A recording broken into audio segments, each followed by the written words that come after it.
Et c'est parti pour une 4e journée de piscine à Singapour, toujours sous le soleil. Traversez Hogan Street 12 et continuez tout droit jusqu'au chemin, puis traversez Hogan Street 12 et continuez tout droit jusqu'au chemin. Yo! Salut à tous qui me suivent pour cette aventure de la piscine à Singapour.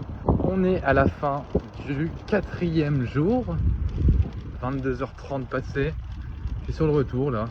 J'ai eu beaucoup plus de mal à me concentrer aujourd'hui. Il y a quelqu'un qui est venu me voir et qui m'a dit oula, il m'a dit que j'avais l'air plus fatigué qu'hier. Oui, parce qu'en fait, au fur et à mesure des jours, comme c'est en fait dans un open space avec 100 postes, des évaluations qui ont lieu en permanence, c'est bruyant. Et du coup, mon niveau de concentration, il baisse au fur et à mesure de la journée et au fur et à mesure des jours. Quand tu rentres dans le bâtiment, t'enfiles ta veste parce que la clim va trop fort et quand tu sors, tu l'enlèves.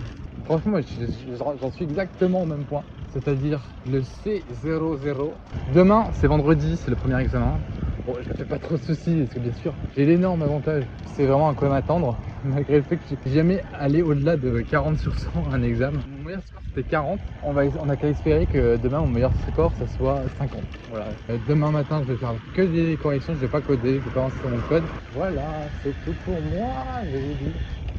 À demain, la 5e journée. Je viens de penser à une chose que je vous ai pas dit. Donc pour rappel, fin du 4e jour. Aujourd'hui on a une session de questions avec un ancien de 42. D'ailleurs c'est marrant parce que c'est un Français du coup qui est alumni et qui fait partie maintenant du staff. Et avec lui il y avait donc les étudiants qui sont à 42 actuellement. Et donc on pouvait leur poser toutes nos questions, à part si c'était déjà écrit dans le man. Donc en fait je me suis rendu compte, peut-être que je reviendrai là-dessus à la fin de la piscine, mais que en gros à Singapour, contrairement à Paris, ça va être beaucoup moins compétitif parce qu'en fait ils sont en recherche d'élèves. 2 éléments de plus qui me font qu'ils recherchent absolument du monde, c'est que il y a 150 postes de travail. Ils ont prévu de tout réserver pour les étudiants de la piscine. Déjà nous notre salle elle est à moitié vide. Il y a toujours une moitié de postes de vide sur toute la journée. Je pense au maximum, on est genre 60%.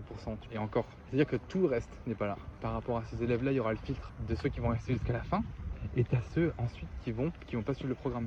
Donc ça sera sûrement encore divisé par 2. Ce qui fait que l'accès il est beaucoup plus facile. Le but forcément c'est d'entrer, donc c'est de faire ma piscine à fond jusqu'au bout. Mais c'est aussi le but, c'est le programme. Voilà, c'est tout. C'était les points que j'avais remarqué. Donc on verra si je pouvais consommer ça. La piscine, salut.